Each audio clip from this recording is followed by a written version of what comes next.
নমস্কার সবাইকে। তো এখানে শুধু সাঁওতাল সম্প্রদায় আছেন সেরকম নয়, সব সম্প্রদায়ের আদিবাসী সমাজের অনেকেই আছেন যারা বাংলাতে স্বাচ্ছন্দ্য বোধ করেন, সেই জন্য আমি বাংলাতেই বলছি। তো আজকে আমরা উপস্থিত হয়েছি বনাধিকার গ্রামসভা মোর্চার চতুর্থ বার্ষিক সম্মেলনে। আগের বছর এসেছিলাম এবং ঝর্ণা আচার্য ম্যামকে আমি অনেকদিন ধরেই চিনি, বিভিন্ন প্রোগ্রাম রিলেটেড অনুষ্ঠানে ওনার সাথে দেখা হয়।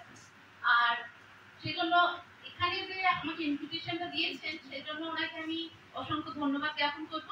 এবং তার সঙ্গে মন্টু মুর্মু মহাশয় এবং চৈতন্য বেসরা মহাশয় এবং এখানে উপস্থিত সবাইকে আমি, যারা অ্যাক্টিভলি আছেন সবাইকে আমি আন্তরিক ধন্যবাদ জ্ঞাপন করব, যারা এতটা দামি সময় নিয়ে সবাই এসেছেন এই অনুষ্ঠানটিকে কিংবা এই সম্মেলনটাকে একটা আদর্শ রূপ দিতে।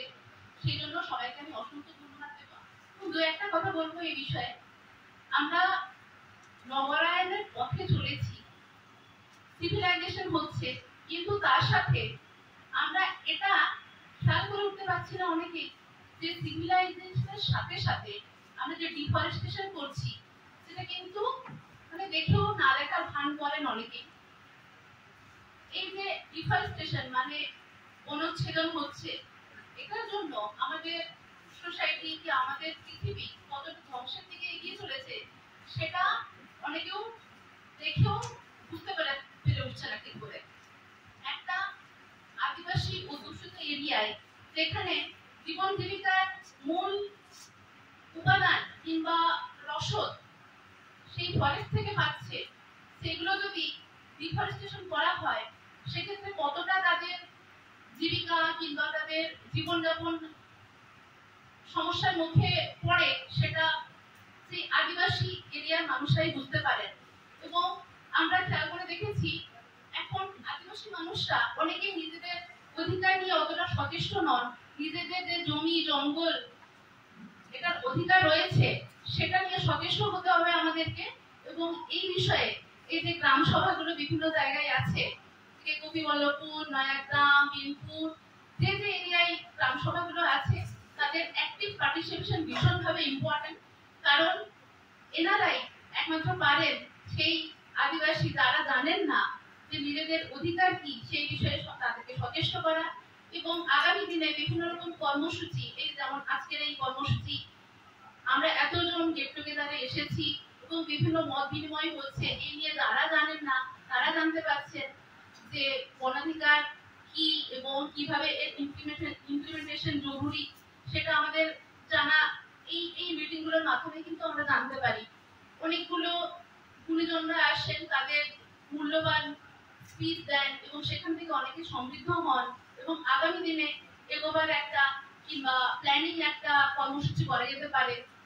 সেই জন্য নিজেদের এই বনাধিকার সম্বন্ধে সবাইকে সচেষ্ট হতে হবে এবং বনাধিকারের এই ডিফরেস্টেশনের জন্য কি কি সমস্যার সম্মুখীন হচ্ছি আমরা। এই যেমন ধরুন এখন আমরা প্রায়শই আমরা খবর পাই যে বনের বিভিন্ন পশু পাখি বিলুপ্তির পথে চলেছে। এখন হাতি মাঝে মধ্যেই আমাদের লোকালয়ে ঢুকে পড়ছে এবং সেই হাতিকে আবার মারাও হচ্ছে। তো এরকম বিভিন্ন রকম বিচ্ছিন্ন সমস্যার সম্মুখীন হচ্ছে মানুষজন। তো এগুলো আমরা অ্যাভয়েড করতে পারি, আমরা ফরেস্টটাকে যদি প্রিজার্ভ করতে পারি সেক্ষেত্রেই আমরা এই প্রবলেমগুলো ওভারকাম করতে পারি। এবং এই বিষয়ে সবার ঐকান্তিক প্রচেষ্টা ভীষণভাবে জরুরি।